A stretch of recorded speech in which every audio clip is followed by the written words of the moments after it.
Olá pessoal, tudo bom? Espero e estimo que todos estejam bem nesse período de quarentena. Vamos dar início à nossa terceira aula sobre o panorama do Novo Testamento. E tô melhorando, né? Consegui diminuir 6 minutos, não era esse o objetivo, mas avancei. Vou tentar ser mais objetivo e menos prolixo nesse vídeo, para a gente dar sequência assim ao nosso estudo sobre o panorama do Novo Testamento. Só fazendo uma breve recapitulação, nós estudamos nos dois últimos vídeos o contexto, né, geral e os evangelhos. No nosso segundo vídeo, na nossa segunda aula sobre o panorama, a gente falou de Atos e das cartas paulinas, e a gente parte agora para nosso terceiro encontro e vamos falar das epístolas gerais, né? Então me acompanhe aí e veja como é que nós vamos dividir esse encontro, né? O meu objetivo é dividir em duas partes, seguindo o próprio livro, né? Nosso objetivo é sempre manter o máximo possível do material de leitura, não é fugir disso, é um sobrevoo, é um panorama, como nós já temos falado repetidas vezes, né? Então as divisões serão, né? A primeira divisão, a igreja e o sofrimento, onde nós falaremos da carta de Tiago, Hebreus e primeira Pedro, né? Então essa é a primeira divisão do nosso estudo. E a segunda divisão, a igreja e os falsos ensinos, onde entrará o restante das epístolas gerais, com 2 Pedro, Judas, primeira, segunda e terceira epístola de João. Tá certo? Então assim é a nossa aula de hoje, o nosso encontro, e vamos então dar sequência ao conteúdo que nós estamos abordando nesse encontro, né?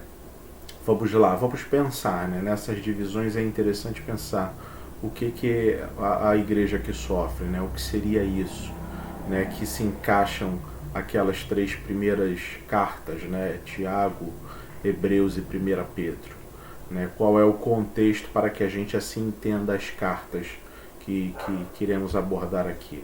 Primeiro, a perseguição física, ou seja, as pessoas realmente estavam sendo perseguidas, e o apóstolo Paulo é testemunha disso. O apóstolo Paulo, enquanto perseguidor, Saulo de Tarso, vamos colocar assim como é retratado no livro de Atos, ele tinha cartas, ou seja, dando ele autoridade, o Sinédrio tinha dado a ele essa autoridade para que ele pudesse ir de cidade em cidade, vilarejo em vilarejo, perseguindo, maltratando, encarcerando cristãos.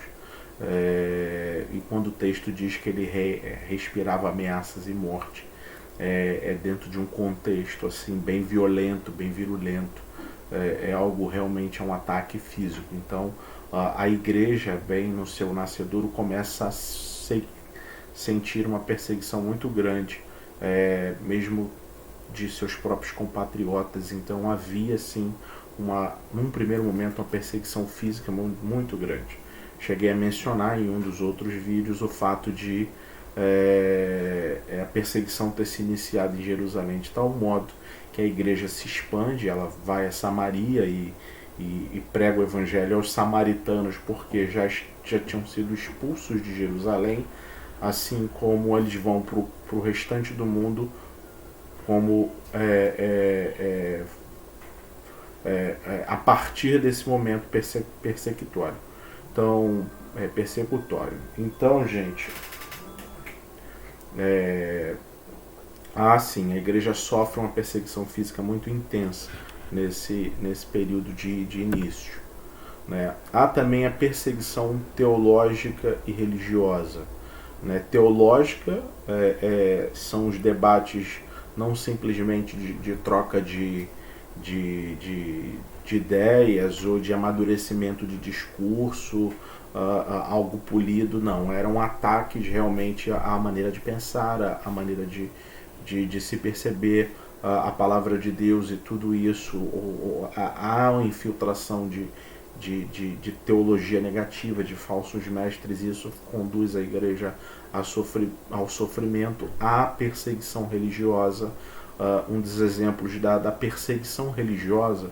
Vamos lembrar que a igreja que nasce, ela nasce dentro do ambiente de vivência religiosa judaica. O povo é um povo judeu com uma religiosidade muito já fortalecida e muito já bem solidificada. E aqueles que aderiam à fé cristã eram rechaçados dentro de tudo isso. Eles eram impedidos de ir ao templo, impedidos de ir à sinagoga. É só a gente lembrar, por exemplo, do encontro de Jesus com o cego de nascença, né? Que ele começa a enxergar, aquele milagre coloca todo mundo em movimento, todos ficam perplexos com o que tinha acontecido ali. E aí eles perguntam ao homem quem te curou. Ele, olha, eu não sei, eu sei que agora eu estou vendo. Aí chamam os pais daquele cego de nascença para confirmar, né? E o texto diz que os pais viram para as autoridades religiosas e dizem o seguinte: olha, perguntem vocês a ele já tem idade para responder por si.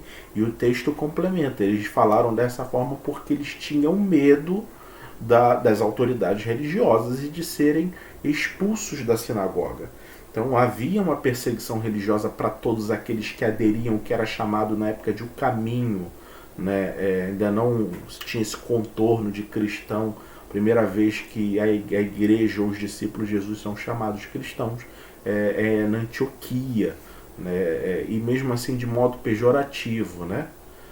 Então havia uma perseguição teológica e religiosa para essa igreja que sofre no início da fé cristã. E a perseguição do império.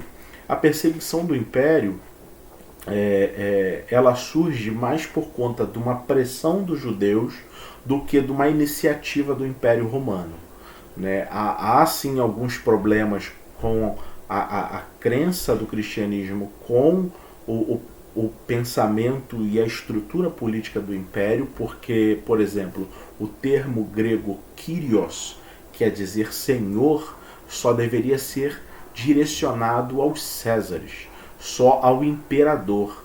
E quando Jesus chega, a igreja se refere a Jesus como Kyrios, como o Senhor.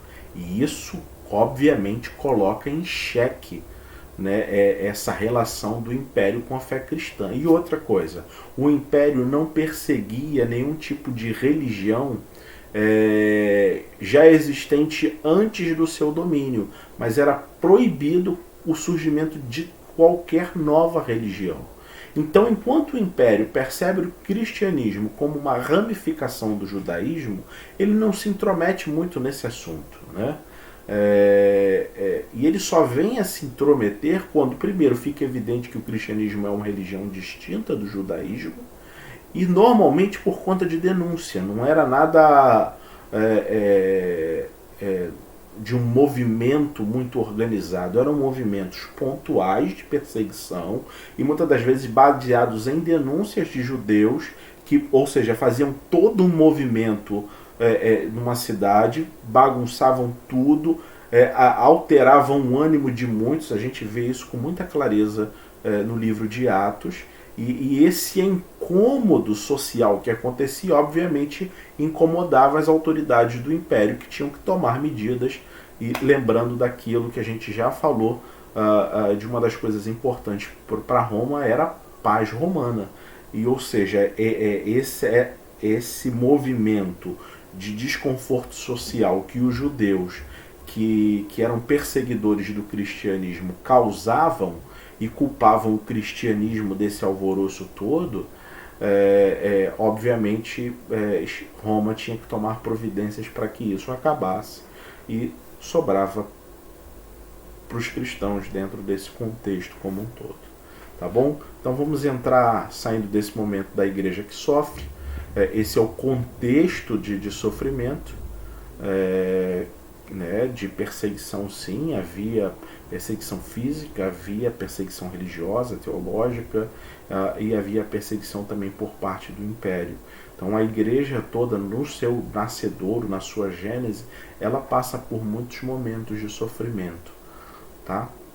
E aí algumas cartas são inspiradas por Deus dentro desse contexto de sofrimento para tratar dessas demandas de sofrimento da comunidade. É Deus se inclinando para as necessidades da igreja e socorrendo por meio dos escritos sagrados. Então vamos às cartas. Bom, primeira carta, a carta de Tiago. Que Tiago é esse? Essa é uma pergunta importante. Vamos descobrir? Tiago, meio-irmão de Jesus. Isso mesmo, não é Tiago o apóstolo, irmão de João, filho de Zebedeu. Tiago, o apóstolo, morre no ano 44 por conta de perseguição de uma igreja que sofre. Então ele havia morrido. E a datação de Tiago é posterior ao ano 44, o que coloca o Tiago, o apóstolo, como alguém inviável para isso. E nós sabemos que o meio-irmão de Jesus, que tinha nome Tiago, também se converte, e ele tem um papel todo especial na igreja de Jerusalém. A gente vê isso tanto em Atos quanto nos relatos de Paulo, né? Então se atribui a autoria dessa carta a Tiago, o meio-irmão de Jesus, que liderou também a igreja de Jerusalém. Vamos lá, o propósito e o conteúdo. Trazer alegria em meio ao sofrimento. Vou parar aqui, depois eu continuo. Trazer alegria, ou seja, falamos já dessa igreja que sofre, dessa igreja que está lidando com perseguição de todos os lados e de todos os tipos e formas. E diante desse momento, Tiago endereça essa carta à comunidade dos dispersos, ou seja, daqueles que estavam vivendo em fuga, naqueles que estavam fugindo dessa perseguição. Endereça uma carta a eles para trazer alegria em meio ao sofrimento, para que eles celebrem o fato de sofrerem por conta da verdade. Porque esse sofrimento que eles experimentavam deveria ser motivo de alegria, porque o sofrimento produz perseverança, e a perseverança é a prova da nossa fé. A ideia é de que nós somos talhados ou nós ganhamos contornos de beleza a partir do sofrimento, ou seja, nós somos lapidados, é a palavra que eu estava procurando aqui, a partir desse momento de sofrimento, e à medida que somos mais lapidados, mais nos parecemos com Jesus Cristo, e isso deve alegrar ao nosso coração, por mais que, obviamente, não seja agradável passar por isso. E seguindo, além de ser a carta com conteúdo com um conteúdo muito ético, prático da fé cristã. Tiago, ele é muito objetivo e ele é muito direto. O que ele espera dos seus leitores é um comportamento ético que reflita, que evidencie a sua crença em Jesus Cristo. Não é à toa que ele tem aquela frase bem conhecida de todos aqueles que já se familiarizaram com a carta de Tiago: mostra-me a sua fé sem obras, que eu te mostrarei a minha fé com obras. A carta de Tiago, por conta desse conteúdo prático, ela é uma carta que por vezes gerou certo desconforto dentro da teologia da igreja.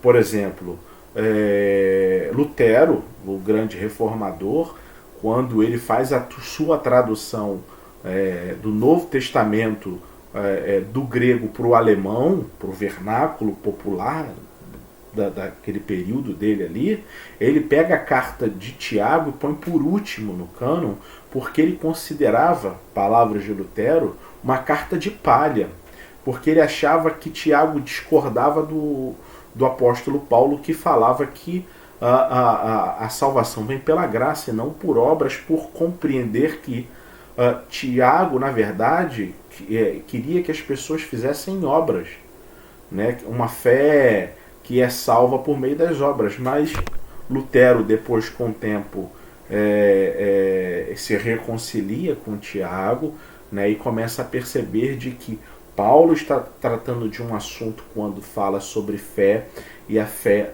na graça de Deus, e Tiago está falando de outro aspecto, que é o aspecto do reflexo dessa fé, ou seja, dos frutos dessa fé. Então é uma carta de conteúdo muito prático, né? Mas também é uma carta, e eu queria assim, a nível interpretativo, para quando nós vamos fazer a nossa leitura da carta de Tiago, muito desafiador. Por quê? Porque Tiago ele não tem, como Paulo, seções muito claras e definidas, uma estrutura teológica, depois uma estrutura prática e toda uma estrutura ordenada de pensamento. Tiago, ele é como uma colcha de retalhos. Ele está tratando de um assunto no momento, daqui a pouco ele trata de outro, daqui a pouco de outro, daqui a pouco ele retoma o primeiro assunto. Então é desafiador ler Tiago por conta dessa maneira peculiar dele de escrever e de produzir o seu texto. Mas é um dos textos também que nós encontramos mais conteúdo do Sermão do Monte. Há muita relação do Sermão do Monte com a carta de Tiago. Então, vamos seguir. Hebreus, né? O livro de Hebreus, para mim, ele tem uma alegria de leitura muito especial, né? E talvez seja para mim o grande desafio de compreendê-lo que me traga esse gosto todo especial. Mas vamos falar um pouquinho de Hebreus. Primeiro, sobre o autor. O autor é desconhecido. Nós não sabemos quem é o autor do livro de Hebreus. A Igreja Católica atribui o conteúdo a Paulo, ao apóstolo Paulo. É verdade que não toda a Igreja Católica, vamos deixar aqui bem claro, que apesar da Igreja Católica se concentrar debaixo de um papado, de uma cúria, de toda uma estrutura institucional muito bem organizada, a gente pode falar no sentido de pensamento teológico em catolicismos, né? O catolicismo popular, o acadêmico, o agostiniano, o mariano, ou seja, há linhas de pensamentos dentro da Igreja Católica, aos carismáticos dentro da Igreja Católica, mas de maneira geral e simplista atribuem ao apóstolo Paulo a autoria do livro de Hebreus, né? Há acadêmicos também que pensam em Apolo, né? Aquele que também é mencionado em Atos, que se destaca por conta da sua retórica e seu conhecimento como autor de Hebreus, e existem alguns outros postulados, mas a grande maioria pensa sobre o fato de não sabemos quem é essa pessoa, porque ela não se apresenta na carta, nem se despede no final do seu conteúdo. O que se sabe desse autor? É alguém que conhece muito, mas muito bem o judaísmo, né? Por isso pensa-se, por exemplo, em Paulo e em Apolo, todos os dois. Apolo, apesar da sua relação grega, era um homem conhecedor do Antigo Testamento, e também alguém com educação, porque o conteúdo, o grego encontrado nessa carta é muito refinado, né? Além de ser refinado, essa pessoa tem essa bagagem religiosa muito bem solidificada, conhecendo muito bem a fé judaica. E com isso dá para entender que essa pessoa tem essa relação, mas a gente não consegue definir. Apóstolo Paulo e Apolo se aproximariam desse quadro geral, mas a gente não pode definir de maneira categórica que o autor seja um dos dois, né? Bom, mas seguindo, vamos ao propósito e conteúdo de Hebreus. Gente, perdão, ficou aqui 2 Coríntios. Qual é o propósito de Hebreus? Demonstrar a superioridade de Cristo sobre tudo, principalmente a consumação de todas as promessas do Antigo Testamento. Quando a gente lê logo o iniciozinho do livro de Hebreus, ele vai dizer, olha, antigamente Deus Pai falou por meio de anjos e profetas, mas nesse momento falou do Filho, aquele que é a expressão exata do seu ser. Aqui já está um ponto muito importante, no sentido da expressão, no sentido da revelação divina, no sentido daquele processo de revelação, desse progresso da revelação. A gente vê que a expressão máxima dessa revelação é o Senhor Jesus Cristo. Hebreus já coloca assim, olha, a superioridade e o cumprimento da revelação se dá em Cristo. Ou seja, ele é muito maior que os anjos, ele é muito maior que os profetas. E toda a narrativa inicial, ou mais do que inicial, passa da metade da carta do livro de Hebreus, é demonstrar que Jesus é superior a anjos, profetas, é superior ao sacerdócio, ou seja, ele é o cumprimento de tudo aquilo. Né? É destacar para um bom judeu, ou seja, um bom judeu pega o livro de Hebreus, conhecedor muito bem do Antigo Testamento, aquilo ali é um testemunho de fé para mostrar a esse judeu que Jesus é a consumação de tudo. Ele vai falar assim, olha, você lembra a revelação dada por anjos e por meio de profetas? Sim, lembro, sei muito bem, conheço muito bem o Antigo Testamento. Bom, Jesus é a revelação máxima de Deus porque ele é o Deus encarnado. Tá bom? Então ele é superior aos anjos, ele é superior aos profetas, ele é a revelação máxima e plena de Deus. Você conhece o sacerdócio a partir de Arão? Jesus é maior do que Arão, sabe por quê?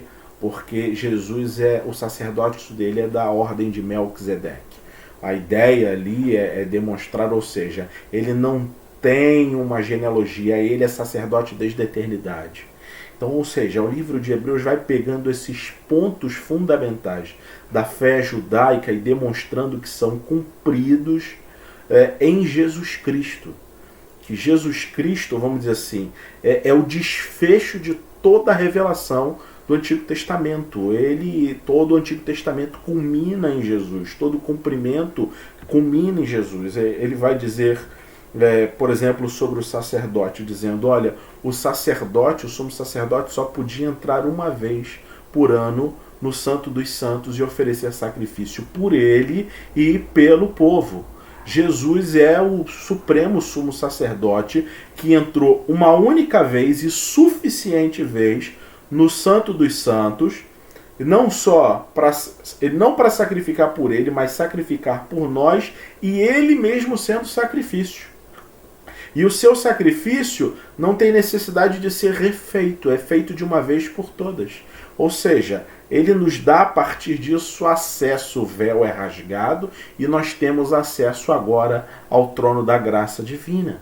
Então, o livro de Hebreus vai mostrando como Jesus é superior a essas instituições da religião judaica e como ele é o cumprimento de toda a revelação divina, demonstrando por fim que ele é o Messias. Mas outro ponto da carta, no finalzinho principalmente da carta, é encorajar o povo de que a fé é o melhor caminho para uma vida de piedade.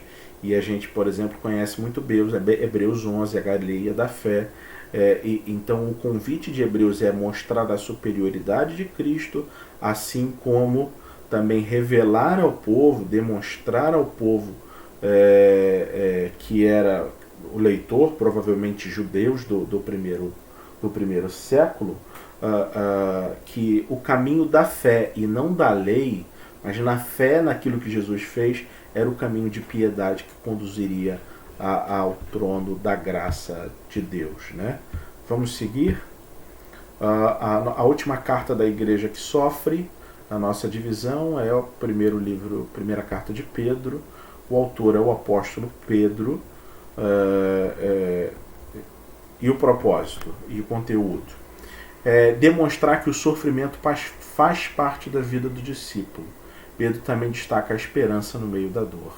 Né? O apóstolo Pedro, dentro desse contexto de uma igreja que sofre, endereça sua primeira carta para demonstrar que o sofrimento faz parte da vida do discípulo. Isso não é um tema exclusivo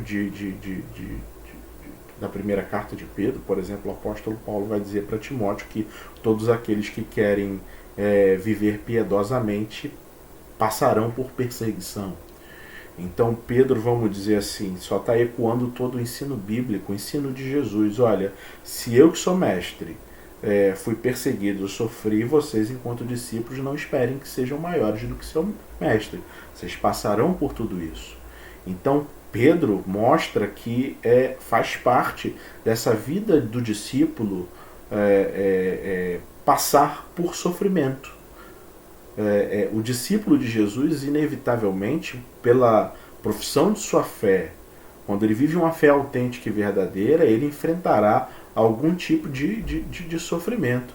Talvez hoje, quando nós pensamos no nosso contexto brasileiro, século XXI, a gente, eu não passo nenhum tipo de perseguição física e nenhum tipo de perseguição por parte do governo, né? Mas perseguição de ordem intelectual, teológica, religiosa, sim, nós sofremos. Nós talvez não tenhamos cerceados, né, o nosso direito de ir para a igreja, ir ao culto, cultuarmos a Deus, caminhar com uma Bíblia, mas nós sim somos intelectualmente menosprezados quando você entra na academia.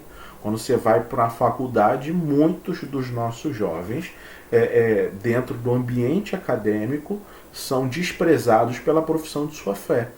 E passam desafios tremendos. E não só isso, em muitos outros ambientes. Porque o contexto que nós vivemos hoje de perseguição é empurrar a fé para dentro do ambiente privado.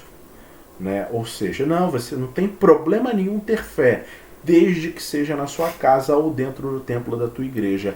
Fora daquele ambiente, você esquece que acredita em Deus, você esquece que tem uma palavra, que é a palavra de Deus, que orienta o seu caminho e a sua jornada, e você vai viver agora a partir da realidade apresentada pela sociedade ou por seus ideais e seu pensamento. Né? Isso é um reflexo do secularismo francês. Eu não quero entrar nessas minúcias do debate político-teológico, da teologia pública, mas é só para apresentar que faz parte da vida do discípulo autêntico que vive a sua fé em todo e qualquer ambiente, passar por algum tipo de sofrimento. Isso é inevitável. Mas Pedro destaca que há esperança no meio da dor, né? Porque, independente de tudo isso, nosso Senhor Jesus venceu tudo. E Ele é a nossa esperança, e toda dor e todo sofrimento é temporário. E é ínfimo quando nós pensamos na eternidade ao lado de Deus. Então, vamos passar aí a segunda parte da nossa aula, a igreja e os falsos ensinos, né? Eu queria destacar alguns falsos ensinos que aconteciam naquele período e que dão um pano de fundo para as cartas gerais, né, para as que nós iremos trabalhar. A primeira era a irreverência a Cristo e sua palavra. Por irreverência eu quero dizer falta de reverência, falta de crença, falta de devoção, falta de piedade. Então era um desrespeito com a pessoa de Senhor Jesus Cristo, sua palavra, um descrédito. Descreditavam, tiravam o valor da pessoa de Jesus Cristo e de sua palavra. Né? Isso era um dos falsos ensinos que dominavam a igreja. Vamos lá, deixa eu abrir um parênteses aqui. Está aqui um outro contexto, deixa eu fazer alguns paralelos com o que vivemos hoje. Está aqui uma das outras coisas que vivemos nesse mundo do século XXI. É tentar diminuir a pessoa do Senhor Jesus Cristo e diminuir a importância da sua palavra. O movimento do liberalismo teológico trabalha muito sobre isso. Diminuir o Senhor Jesus Cristo também acontece muito sobre isso. As pessoas tratam Cristo como se ele fosse um mestre de boa moral, como se ele fosse só um homem cheio de sabedoria, como se ele fosse um homem iluminado. E eu respondo normalmente esse questionamento com as palavras não minhas, mas de C.S. Lewis, que diz o seguinte, né? Se você acredita em Cristo como mestre de boa moral, simplesmente, só nisso, a sua crença é equivocada. Por quê? Um homem que se diz, ou que arrola para si o título de ser Deus e não é, de ser o Salvador do mundo e não é, das duas uma. Ou ele é louco, né? Ou é um mentiroso. E essas duas coisas já anulariam o fato dele ser um mestre de boa moral. Ou seja, ou você crê em Cristo como Deus encarnado que veio redimir o mundo, ou você não acredita nele. Não existe essa opção de diminuir a pessoa do Senhor Jesus Cristo, de construir um Jesus idealizado. A mesma coisa com relação à palavra de Deus. As pessoas colocam a palavra de Deus não como a palavra revelada de Deus com autoridade sobre as nossas vidas, para revelar e demonstrar quem Deus é, mas tratam a palavra de Deus como uma espécie de livro de história que não tem nada a ver muito com o nosso contexto, que era coisa para cristãos do primeiro século e para judeus de séculos e séculos atrás. E pegam só da Bíblia alguns pedaços daquilo que lhe satisfaz. Há um livro de um argentino chamado Juan Carlos Ortiz, que ele trabalha nesse livro dizendo que nós somos as pessoas do quinto evangelho. Né? Eu falei de 4 evangelhos, Mateus, Marcos, Lucas e João, e ele fala do quinto evangelho. O quinto evangelho é o evangelho da coxa de retalho que nós fazemos, escolhendo os versos bonitinhos para as nossas vidas. Né? Deus amou o mundo de tal maneira que deu seu Filho unigênito para todo aquele que nele crê não pereça, mas tenha vida eterna, e esquecemos que Jesus manda que tomemos a nossa cruz dia a dia para segui-lo. Né? Então, ou seja, eu pego alguns textos da Bíblia e esses textos valem para mim e outros são desprezados. Então isso é um perigo muito grande dos falsos ensinos na igreja, e vivemos isso acho que com muita clareza hoje em dia. Segundo perigo que aquela igreja vivia era o pré-gnosticismo. Por que eu estou chamando aí de pré-gnosticismo? O movimento gnóstico ele vai se estabelecer mais a partir do 2º século e 3º século, mas é um movimento pré-gnóstico porque ele já trazia alguns traços desse gnosticismo. O que é esse movimento, basicamente? Era um grupo de pessoas que diziam que tinham algo especial, misterioso, que só eles tinham sobre Deus. Ou seja, era um movimento que eles diziam receber uma revelação tipo especial e muito específica, uma revelação que só os iniciados, só os especiais realmente teriam de quem Deus era, e ou seja, era chamado para um movimento meio místico, mas muito sombrio, meio obscuro, dizendo que só eles eram detentores da verdade, que essa verdade só poderia ou só era recebida para aqueles que se iniciavam dentro dessa experiência gnóstica. Uma outra coisa do movimento gnóstico e que diminui a importância de Jesus Cristo, eu vou falar isso mais quando eu for expor as cartas que faltam, era uma ideia muito platônica de rompimento de carne e espírito. E isso marcava o seu pensamento teológico. Eu botei por fim aqui os judaizantes porque as cartas que nós vamos falar aqui, as cartas gerais, elas não tratam muito dos judaizantes, mas o apóstolo Paulo aos Gálatas trata muito dos judaizantes. Eu queria só mencioná-los, que eu não aprofundei muito no nosso último encontro. Os judaizantes eram cristãos que vieram do judaísmo, mas não quiseram romper com algumas coisas do judaísmo.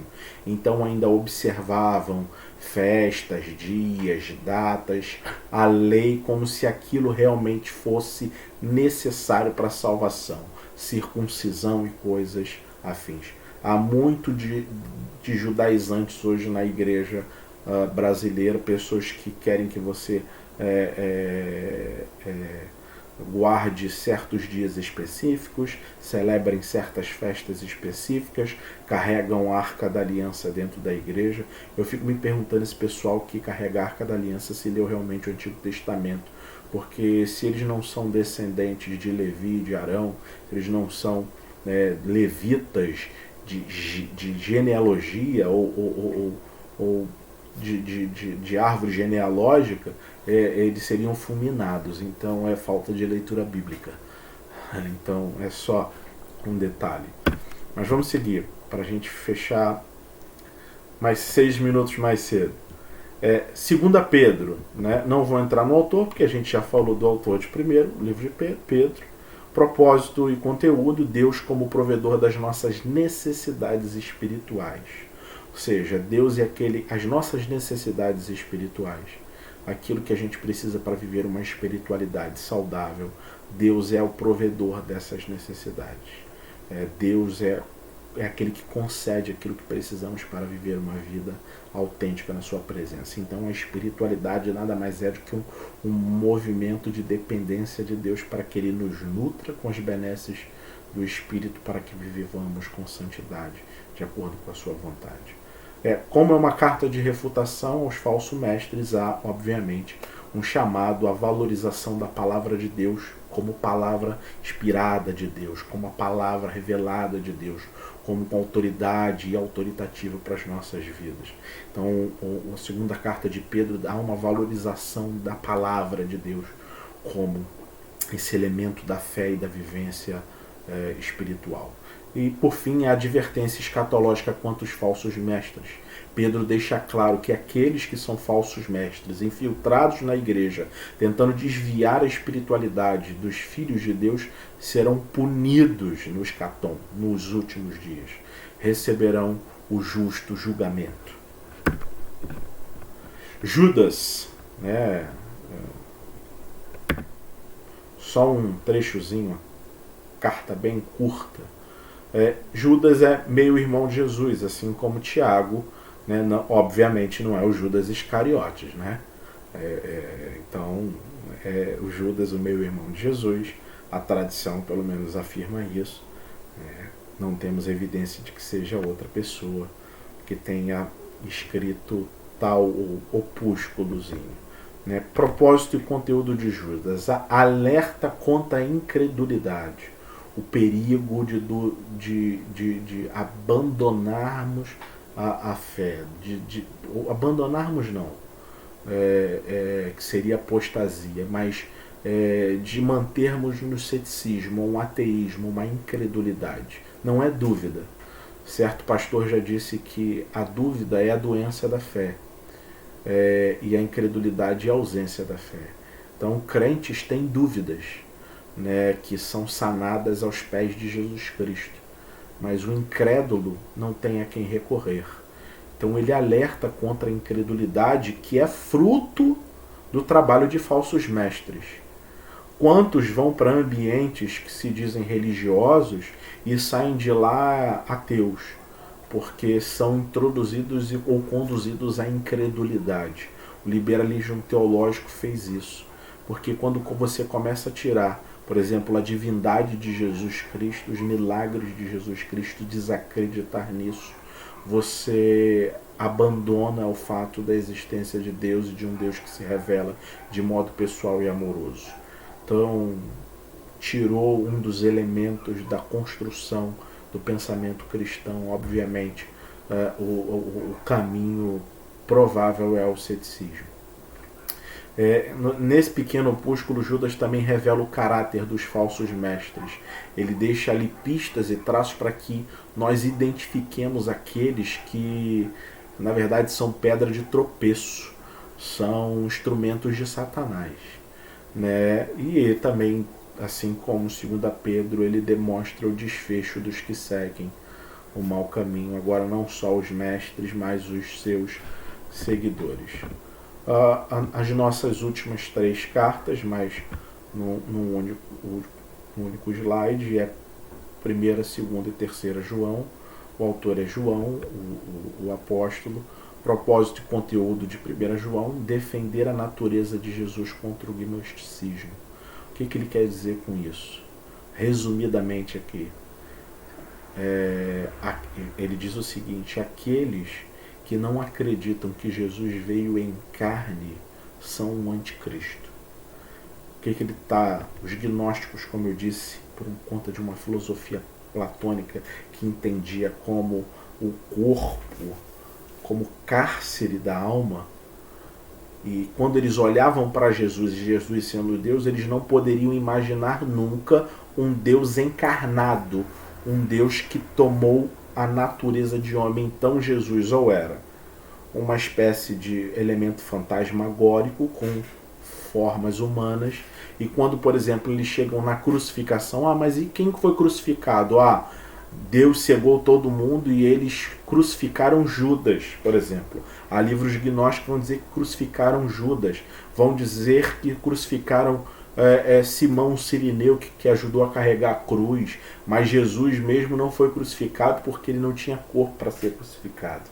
Então, ou seja, João diz o seguinte assim: aqueles que negam que Jesus veio em carne, que comeu conosco, que sentiu fome, que sentiu sede, que tomou a natureza humana, eles são o anticristo, porque Cristo se encarna para tomar a nossa natureza, para, a partir disso, redimir o ser humano, e só com essa identificação pessoal. Então, esse é um dos propósitos da primeira carta de João. Segunda carta de João, ela é bem pessoal, ela tem um objetivo mais pessoal, e fala sobre o valor de andar na verdade, frisando que andar no caminho da verdade é o que é esperado da vida de um discípulo. Eu não preciso aprofundar mais muito sobre isso. E a terceira carta também é uma carta pessoal, mas agora é sobre o valor da hospitalidade. Como cristão deve ser aquele que tem as portas abertas para atender às necessidades daqueles que precisam, demonstrando assim amor, graça. Ser hospitaleiros é o papel de todo cristão.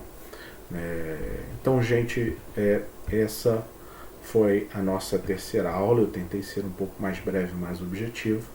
Eu espero que você esteja anotando todas as suas dúvidas e questionamentos para o nosso encontro virtual que acontecerá, se Deus assim permitir, no dia 13, a terça-feira, às 20 horas. Tá bom? Que Deus abençoe a vida de vocês e até a próxima aula.